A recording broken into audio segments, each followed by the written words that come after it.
আমি সুতপা, অঙ্গনওয়াড়ি কর্মী মিনা খাবলা। তো বন্ধুরা, তোমরা দেখো আবারও আশা কর্মী দিদিদেরকে কিভাবে ছোট করছে এই ভদ্রলোক। আশা কর্মী দিদিদেরকে কিভাবে তাদের কাজ নিয়ে কটাক্ষ করছে এবং তাদেরকে তার শিক্ষাগত যোগ্যতাটাকেও ছোট করছে। তো দেখে নিন আমার এই ভিডিওটা। আশা কর্মীরা কাজ করতে পারছে না, যে পরিমাণ প্রেসার আশা কর্মীদেরকে দিচ্ছে সরকার, তারা কাজ করতেই পারছে না। প্রেসারে হার্ট অ্যাটাক হয়ে যাচ্ছে, এরকমও হয়েছে নাকি, রাস্তায় নেমেছে। দেখেন আশা কর্মীরা কাজের প্রেসারে মানসিক রোগী হয়ে যাচ্ছে। কি এমন কাজের প্রেসার? তাদের কাজ বাচ্চা দেখা, বাচ্চা মা জন্ম মৃত্যু এগুলো দেখা। সেই কাজ বাদ দিয়ে তাদেরকে আশা কর্মীর জায়গায় তাদেরকে বানানো হয়েছে সার্ভে কর্মী। বাড়ি বাড়ি যাচ্ছে, আসমানের ফর্ম দিচ্ছে। এগুলো তারা করবে না, তারা বলছে। তো যদি না পারেন করতে, দয়া করে ছেড়ে দিন না। অনেক বেকার বসে আছে, অনেক বেকার মেয়েরা বসে আছে। আপনাদেরকে শিক্ষিত, আপনারা কি পাস? 8 পাস, 5 পাস, 9 পাস, কি পাস আপনারা? 80% আশা কর্মী তো গ্র্যাজুয়েশন করে নাই। তো যারা আমাদের এই মুহূর্তে রাজ্যে গ্র্যাজুয়েশন করে আছে, MA করে আছে, তাদেরকে যদি বলা হয় না আশা কর্মীর কাজ করবি, দৌড়াবে, দিন নেই রাত নেই, তারা পরিশ্রম করবে। তারা স্মার্টফোন চালাতে পারে, তারা ইন্টারনেট করতে পারে, সব করতে পারে। তাদেরকে ওই 3000 টাকা দিতে হবে না লক্ষ্মীর ভান্ডার, তাদেরকে আশা কর্মীর কাজটা দিয়ে দেন। আর আশা কর্মীদেরকে অন্নপূর্ণা ভান্ডার দেন। যারা বলছে আমরা কেন অন্নপূর্ণা ভান্ডার পাচ্ছি না, যে সকল আশা কর্মী বলছে আমরা অন্নপূর্ণা ভান্ডার কেন পাচ্ছি না, আমাদেরকে অন্নপূর্ণা ভান্ডার দিতে হবে, তাদেরকে বলবো আপনারা কাজ ছাড়েন, আশা কর্মীর কাজ করতে হবে না, বাড়িতে বসেন, লক্ষ্মীর ভান্ডার টাকা নেন। আর আপনার থেকে 1000 গুণ শিক্ষিত এবং যোগ্য যারা চাকরির জন্য অপেক্ষা করছে, তারা হাসতে হাসতে MA পাস, BEd করা মেয়েরা, মহিলারা, তারা আশা কর্মীর কাজ করতে রাজি আছে। 5000 টাকা বেতন বেড়েছে, করবে তারা কাজ। তাদের শুধু কাজ লাগে, ন্যূনতম কাজ শিক্ষিতরা পাচ্ছে না। আপনারা রাস্তায় নেমেছেন, শুনুন এদের কথা, এনারা কি বলছে, এনাদের কি দাবি। সরকারের দেওয়া চাপ তারা সহ্য করতে পারছে না। দেখতেই পেলেন যে এই ভদ্রলোক, যদিও আমি এনাকে ভদ্রলোক বলি না, ইনি অভদ্রলোক। তো ইনি যে ভিডিওটা করছেন, ইনি প্রায় সময় হয় আশা দিদি নয় অঙ্গনওয়াড়ি দিদিদেরকে নিয়ে নানান রকম ভাবে কটাক্ষ করেন, তাদেরকে ছোট করেন। তা আমি বলতে চাইছি এই লোকটাকে যে দাদা, আপনি কি আপনার পকেট থেকে এদেরকে অনারিয়াম দেন? যে অন্নপূর্ণা যোজনার কথা আপনি বলছেন, সেটা কি আপনি আপনার পকেট থেকে দেবেন? তাহলে আপনার এত গাত্রদাহটা হচ্ছে কেন? সরকারের কাছে দাবি করেছে, সরকার বুঝে নেবে দেবে কি দেবে না। আপনি বলার কে? আপনার এত এসে যাচ্ছে কেন? আপনার যদি মনে হয় MA পাস, BA পাস মেয়েরা বসে আছে কাদের জন্য, তো আপনি একটা ব্যবস্থা করুন তাদের জন্য, যদি আপনার ক্ষমতা থেকে থাকে। এই যে আশা দিদিরা যে চাকরি পেয়েছে, তারা যে ছাঁটাই হচ্ছে, তাদেরকে চাকরি ছেড়ে দিতে বলছে, আপনি এ কথা বলার কে? আপনি এ কথা বলবেন কেন? আপনি এদেরকে চাকরি দিয়েছিলেন।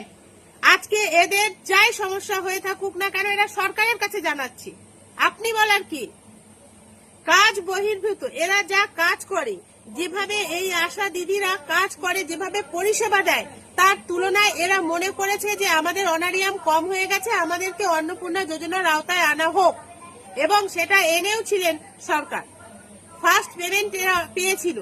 তাহলে এখন যদি তারা এই কথাটা আবার বলে থাকে যে আমাদেরকে দেয়া হোক, কেন আমরাই এই সমস্ত সাধারণ মানুষের কাজকর্ম করে এদেরকে এই ভাতাটা পাইয়ে দিচ্ছি, অথচ আমরা কেন পাবো না? আমরা কি এমন পাই? আমরা তো যা পরিশ্রম করি তার তুলনায় আমরা অনেক অনারিয়াম কম পাই।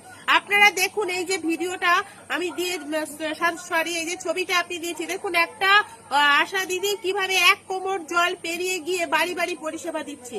এমন অনেক জায়গা আছে যেখানে তাদের বাড়িতে ঢোকার রাস্তা নেই, জল তাদের বাড়িতে জল কাদা, সেই সব পেরিয়ে গিয়ে আশা দিদিদেরকে পরিষেবা দিতে হয়। পরিষেবা দিতেই তাদেরকে হবে, এটা তাদের কাজ।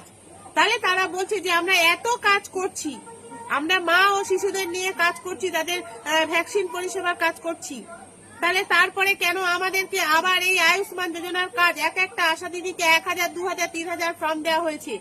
এই কাজটা কম কাজ না? তাহলে তারা যদি এই দাবিগুলো করে থাকে সরকারের কাছে, সেটা সরকার বুঝুক, সরকার কি করবে সেটা সরকার চিন্তা ভাবনা করুক। আপনি চিন্তা ভাবনার মধ্যে আনবেন না। আপনি এই সমস্ত ভিডিও করা বন্ধ করুন। আশা দিদিদেরকে আপনি শিক্ষাগত যোগ্যতা নিয়ে কথা বলছেন, কি 8 পাস, 5 পাস, 9 পাস, আপনারা কি পাস? এই সমস্ত কথাবার্তা আপনি বলছেন কেন? আপনি জানেন কি যোগ্যতা, কি শিক্ষাগত যোগ্যতা হলে এই আশা কর্মীর পরীক্ষায় বসা যায়? আপনি কি সেটা জানেন? তাহলে আপনি না জেনে শুনে কেন আপনি বসাচ্ছেন? সোশ্যাল মিডিয়ায় অনেকেই বলেছেন আশা দিদিরা এক কোমর জলে কাজকর্ম করেন, এরকম একটা ছবি পোস্ট করুন। তো আমি এই ছবিটা পোস্ট করেছি, দেখে নিন। এই আশা কর্মী দিদি নদী পার হয়ে এক পার থেকে আর এক পারে পুরো জল, সেই কোমর পর্যন্ত জলে পার হয়ে যাচ্ছে পরিষেবা দিতে। এই ভিজে অবস্থায় তাকে 6 থেকে 7 ঘন্টা থাকতে হবে। আপনারা যারা বলেছেন 2 ঘন্টা কাজ করে, আপনারা জানেন না তারা 2 ঘন্টা কাজ করে না, মিনিমাম তারা 6 থেকে 7 ঘন্টা কাজ করে। এছাড়াও রাত বিরাত তারা যখন একটু বিশ্রাম নেয়, যারা শুয়ে পড়ে, তারা তখন সেই রাত্রির বেলা তাদেরকে ফোন করা হয়, দিদি আসুন লেবার পেন উঠেছি। আমি আগের ভিডিওতেও একই কথা বলেছি, তাদেরকে কিন্তু সেই রাত্রির বেলাও ছুটে যেতে হয়, কাদা জল পেরিয়ে তাদেরকে গিয়ে এই পরিষেবাগুলো দিতে হয়। তারা যথেষ্ট পরিশ্রম করে।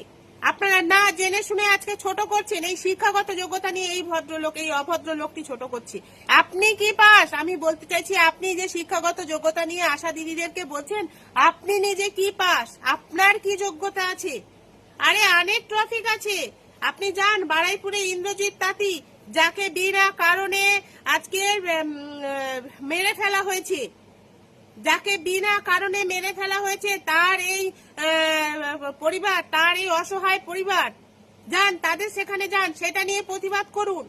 যেটা নিয়ে প্রতিবাদ করলে মানুষ খুশি হবে সেটা নিয়ে প্রতিবাদ করুন। আশা দিদিদের নিয়ে পড়েছেন কেন? অনেকে বলছেন আশা দিদিদেরকে 5,000 টাকা বাড়াবেন না, এদেরকে 6,000 টাকাই দিন, এদেরকে অন্নপূর্ণা যোজনায় দিন, এদেরকে মায়না বেতন 5,000 টাকা দেবেন না। কেন বলছেন? আপনাদের এত কি এসে যাচ্ছে? আপনাদের যদি যোগ্যতা থাকে, পরের রিক্রুটমেন্টে পরীক্ষায় বসে পাশ করে যোগ্য হয়ে আসুন, এই কাজটি করুন, তবে আপনি বুঝতে পারবেন কেন আজ আশা দিদিরা নেমেছে রাস্তায়, কেন তারা আন্দোলন করছে। ওনাদের জায়গায় নিজেদেরকে আনুন, যোগ্যতা থাকলে, যদি যোগ্যতা থেকে থাকে ওনাদের জায়গায় নিজেদেরকে আনুন, তারপরে সমস্ত কথা বলবেন। শিক্ষাগত যোগ্যতা নিয়ে ওনাদেরকে ছোট করার আগে নিজের দিকে দেখুন, আপনি নিজে কি পাস, আপনি কেন পাননি এই চাকরিটা? আপনারা কেন পাননি? ওনারা পেয়েছেন, ওনাদের যোগ্যতায় পেয়েছে, আপনারা কেন পাননি? ওনাদের কি প্রয়োজন না প্রয়োজন আপনারা বলে দেবেন। ওনারা কাজ করছে, ওনাদের প্রয়োজনটা ওনারা বলেছে সরকারের কাছে আবেদন করেছে, সরকার সেটা চিন্তা ভাবনা করবে। আপনারা কে চিন্তা ভাবনা করার? আপনাদেরকে সরকার বলেনি যে আপনারা চিন্তা করুন। তাই নিজেরা নিজেদের চরকায় তেল দিন। আরো অনেক বিষয় আছে, সেই বিষয়গুলো নিয়ে ভাবুন। আপনাদেরকে কেন দেখা যাচ্ছে না যে ইন্দ্রজিৎ তাঁতি, যাকে বিনা কারণে বারুইপুরে মেরে ফেলা হয়েছিল, জিহাদিরা তাকে মেরে দিল, সেই বিচারের জন্য সরকারের কাছে বলুন, সেটা দরকার, যেটা প্রয়োজন সেটা বলুন। তার জন্য সাধারণ মানুষ খুশি হবে। এই আপনারা আপনাদের মতন কিছু নীচ প্রবৃত্তিকর মানুষদের জন্য না সোশ্যাল মিডিয়াটা বদনাম হয়ে যাচ্ছে।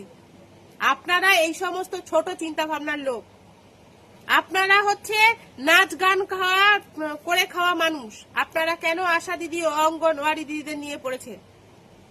এ সমস্ত বন্ধ করুন। যা জানেন না, যেটা বোঝেন না, কেন করবে তারা আয়ুষ্মান যোজনার কাজ? সরকার দিক না, MA পাস মেয়েরা ছুটোছুটি করছে কাজের জন্য, তাদেরকে দিক, পারিশ্রমিক দিয়ে এই আয়ুষ্মান ভারতের কাজ করতে তাদেরকে দিক। আমি আপনাকে গ্যারান্টি দিয়ে বলছি, যাদের জন্য আপনি বলছেন না যে MA পাস BA পাস অনেক মেয়ে আছে, তারা ইন্টারনেটের কাজ জানে, তারা ঢেরাবে, বাংলা ভাষায় বললাম, তারা ঢেরাবে। তাই জন্যই সরকার দেয়নি কাজটা তাদেরকে। আমি অবশ্যই বলছি যে আপনি, তাদের যদি যোগ্যতা থাকে, রিক্রুটমেন্ট হবে, পরীক্ষা দিয়ে তারা আসুক। আপনি কেন বলতে চাচ্ছেন যে চাকরি ছেড়ে দিন? আপনি দিয়েছিলেন চাকরিটা, আপনি দিয়েছেন। আমি আপনাকে বলছি সোশ্যাল মিডিয়ায় কাজ করা আপনি ছেড়ে দিন, সোশ্যাল মিডিয়ায় ভিডিও করা ছেড়ে দিন। ছাড়বেন আপনি ছাড়বেন না। এই যে মাল্লু পাচ্ছেন না, তার জন্য আপনি ছাড়বেন না। ICDS ও আশা দিদিরা যে চাকরিটা করছে, তারা তাদের চাহিদা, যে কাজটা করছে, তারা তাদের চাহিদা আছে। তারা নিজের পায়ে দাঁড়িয়েছে, তারা নিজের সম্মানটাকে নিজেরা করে রেখেছে। কিছু কিছু মহিলা আর কিছু কিছু এই আপনাদের মতন পুরুষদের জন্য না এই সমাজটাই হয়ে যাচ্ছে, বদনাম হয়ে যাচ্ছে। আমরা পশ্চিমবাংলার কিছু মেয়েরা আমরা উঠে দাঁড়াতে পারছি না। এই আপনাদের মতন বদমাইশি লোকদের, আপনাদেরকে আগে আপাত মস্তক ঝাপটানো দরকার।